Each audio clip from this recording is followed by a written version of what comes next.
la guerra ruso-japonesa, es decir, la guerra librada entre Japón y Rusia a principios del siglo XX. En el artículo anterior expliqué la invasión de Port Arthur por Nogi. En esta ocasión, hablaremos de la batalla de Koutai, un contraataque ruso a gran escala. Cuando los rusos se enteraron de la derrota en Liaoyang, decidieron enviar a un general veterano. Su nombre era General Oskar Ferdinand Gazimirovich Grippenberg. Era un valiente general que había luchado valientemente en guerras anteriores, y había obtenido resultados en la guerra ruso-turca. Fue Kropotkin quien expresó su disgusto al enterarse de su envío. Y fue la batalla del Sagao la que inició en un intento de ganar la guerra antes de llegar a la Manchuria de Grippenberg. Esta fue rechazada por los japoneses. Kropotkin sufrió más de 40.000 heridos, y se vio obligado a reabastecer a sus hombres por el ferrocarril transiberiano. Después, ambos bandos cavaron trincheras y se enfrentaron en el frente. Este estancamiento duró 3 meses, y el invierno llegó a Manchuria. Al llegar a Manchuria, Grippenberg y Kropotkin se enemistaron de inmediato. Grippenberg, un general feroz, insistió en una ofensiva contra los japoneses, pero el cauteloso Kropotkin no quiso. Antes de su llegada, se le había dicho a Grippenberg que podía comandar la mitad del ejército, pero Kropotkin, para demostrar que él era el general en jefe, le dio a Grippenberg el mando de solo 1/3 de la fuerza total. Kropotkin ordenó al teniente general de caballería Pavel Ivanovich Mischenko que realizara un reconocimiento de las fuerzas japonesas. La caballería dirigida por Mischenko era tan numerosa que difícilmente podía llamarse reconocimiento, con un total de 10.000 hombres. El objetivo principal de este reconocimiento era asaltar los depósitos de suministros japoneses, y atacar los ya escasos suministros del ejército japonés. El segundo era inspeccionar la situación enemiga de las fuerzas japonesas.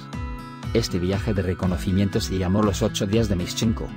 Aunque Mischenko no pudo atacar los centros de abastecimiento japoneses, realizó un estudio detallado de la situación enemiga del ejército japonés. Esta inspección del enemigo reveló que había un gran agujero en el ejército japonés.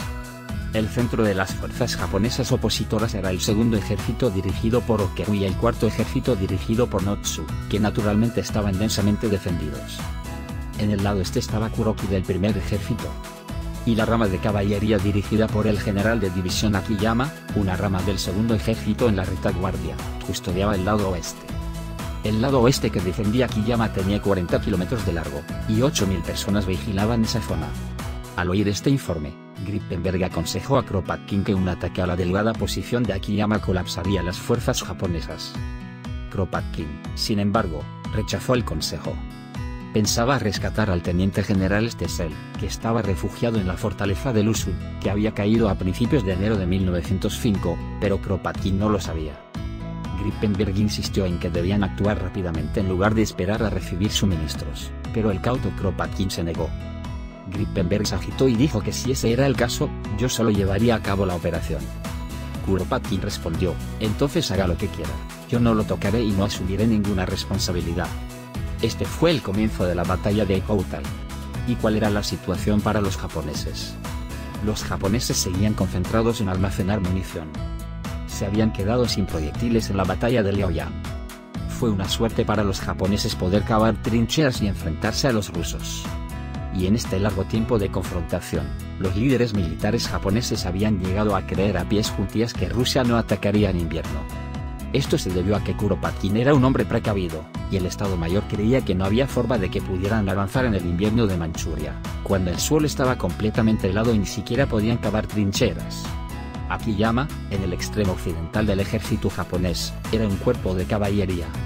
Aprovechando sus características de caballería, realizaban activamente tareas de reconocimiento. Grippenberg había detectado indicios de avance, y se puso activamente en contacto con el cuartel general del Estado Mayor, donde se encontraba Kodama, para informarles de las actividades militares del enemigo. Sin embargo, el Estado Mayor, incluido Kodama, estaba convencido de que los rusos no actuarían durante la estación invernal y no lo consideró seriamente. El general Grippenberg lanzó una ofensiva con una fuerza total de 100.000 hombres. El día 22, cuando la segunda brigada de caballería de Akiyama fue destruida casi por completo, Kodama siguió sin cambiar de opinión de que se trataba de un reconocimiento de fuerzas, y solo envió a la 8ª división dirigida por el teniente general Tatemi para apoyar el ataque. El enemigo pasó a la ofensiva, y Akiyama percibió de inmediato que no se trataba de una situación ordinaria. inmediatamente envió una serie de peticiones de socorro al cuartel general del Estado Mayor, y dio instrucciones a las tropas bajo su mando. La rama de Akiyama era la caballería, y se supone que la caballería lucha con su movilidad. Sin embargo, los japoneses habían dejado a Akiyama a cargo de la defensa del flanco occidental, y él siempre se había lamentado de la falta de comprensión de la caballería por parte del ejército japonés. Ideó sus propias tácticas de caballería. Exigía que la caballería fuera acompañada por artilleros y ametralladores, y cuando llegaba el enemigo, escondía sus caballos y luchaba en trincheras. Akiyama era muy consciente de que esta no era la forma de luchar de la caballería, pero estaba convencido de que era la única manera de enfrentarse a la caballería enemiga. Y el hecho de que estuviera equipado con una ametralladora, cosa que ninguna otra unidad tenía, fue la fuerza motriz para superar esta difícil situación. Akiyama ordenó que, en lugar de defender los 40 kilómetros, construiría fuertes en los bastiones clave y los defendería. 100.000 soldados al mando de Grippenberg atacaron al destacamento de Akiyama, que se sumió en la confusión. Akiyama recibió incesantes peticiones de ayuda, pero hasta que el Estado Mayor cambió de opinión sobre la situación actual, nos quedamos solos. Por lo tanto, Akiyama no tuvo más remedio que decirle al mensajero que solicitaba apoyo: defiende la posición aunque mueras. De hecho, no tuvo más remedio que hacerlo. Si el flanco occidental que defendía Akiyama se derrumbaba, el ejército japonés quedaría totalmente destruido. El propio Akiyama no tenía soldados que le protegieran, y tenía la intención de dejar su pistola en la posición de cuartel general, y suicidarse en el acto si venían soldados rusos. El 26 de enero, Kodama empezó a darse cuenta de que no se trataba de un reconocimiento, sino de una ofensiva a gran escala. La 8ª división, que se había apresurado a apoyar a Akiyama, fue rápidamente rodeada y pidió ayuda a Nekoutai. El Estado Mayor estaba muy disgustado por este resultado. Aunque Kodama quería enviar tropas, el ejército japonés no disponía de fuerzas de reserva. La 5ª división del segundo ejército vino a apoyar a Akiyama el día 26, la 2ª división el 27 y la 3ª división el 28. La información era tan confusa que Kodama tomó la peor decisión posible al desplegar secuencialmente sus fuerzas. El cuartel general del Estado Mayor quedó sumido en un estado de confusión como nunca se había visto antes. Al ver esto, el comandante en jefe Iwao Oyama, que hasta ahora no había tenido nada que decir en la operación, sintió que era el momento de dar un paso al frente y tomar el mando del ejército. Los soldados sobre el terreno lucharon duro para compensar esta mala gestión de los altos mandos. Las 3 divisiones de apoyo del segundo ejército lucharon duro, y poco a poco empezaron a hacer retroceder a los rusos. El 28, los rusos lanzaron un ataque nocturno, que fue rechazado. Luego, el 29, Kuropatkin ordenó repentinamente la retirada de todas las tropas. Con esta retirada, las fuerzas japonesas defendieron Nekoutai. Los rusos tenían 100.000 soldados y 10.000 bajas, mientras que los japoneses tenían 53.000 soldados y 9.300 bajas. Los rusos aún tenían 90.000 soldados intactos. Todavía quedaba fuerza en el ejército ruso. ¿Por qué Kropotkin ordenó la retirada? La teoría susurrada en aquel momento era que Kropotkin pensaba que su posición estaba en peligro si Grippenberg seguía teniendo éxito. De hecho, un empujón más y Grippenberg habría derrotado a Akiyama, y las fuerzas japonesas habrían sido totalmente destruidas. A favor de Kropotkin se puede argumentar que este, al conocer la noticia de la caída de Port Arthur, se alarmó de que el tercer ejército de Noji avanzara demasiado rápido hacia el norte. De hecho, tras la caída de Port Arthur, Noji apenas dio descanso a sus tropas, y las hizo marchar por la noche bajo un frío glacial de menos 30 grados centígrados, apresurándose hacia Mukden, donde se encontraba Oyama. No obstante, Kropotkin podría haber hecho frente a Noji con las fuerzas que poseía.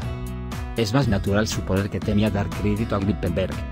De todos modos, los rusos se retiraron, y Grippenberg dimitió de su cargo y regresó a Moscú, alegando enfermedad. Tras recibir palabras de agradecimiento del emperador, Grippenberg dijo que si se me hubiera permitido tener plena autoridad militar, habría obtenido una victoria completa sobre Japón. La ametralladora de Akiyama jugó un papel importante en esta batalla. Compensó la diferencia de fuerzas en más de 5 veces. Los informes escritos por oficiales militares de varios países destacaban la importancia de las ametralladoras.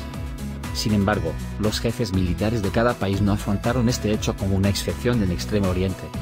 Esta fue una de las razones por las que, en las primeras fases de la Primera Guerra Mundial, lanzaron tontamente ataques de asalto frente a las ametralladoras, y se percataron de las montañas de cadáveres. A partir de ese momento, los rusos perdieron el control de la guerra, lo que contribuyó al sentimiento generalizado de hastío bélico en el país.